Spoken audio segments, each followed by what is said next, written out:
0 seriyadagi Ferrari Lucci 40 million dollarga sotildi. Bu shov-shuvli voqea Monterey avtomobil haftaligi doirasida bo'lib o'tgan RM Sotheby's kimoshdi savdosida yuz berdi. Bunda lotning nafaqat yakuniy, balki boshlang'ich narxi ham odamni hayratga soladi.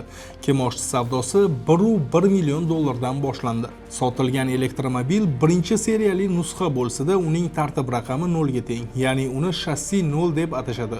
Bunday avtomobillar kolleksionerlar orasida juda qadrlanadi. Bunday ilk nusxa Ferrari tailor-made avtomobillarni eksklyuziv personallashtirish dasturi doirasida tayyorlandi.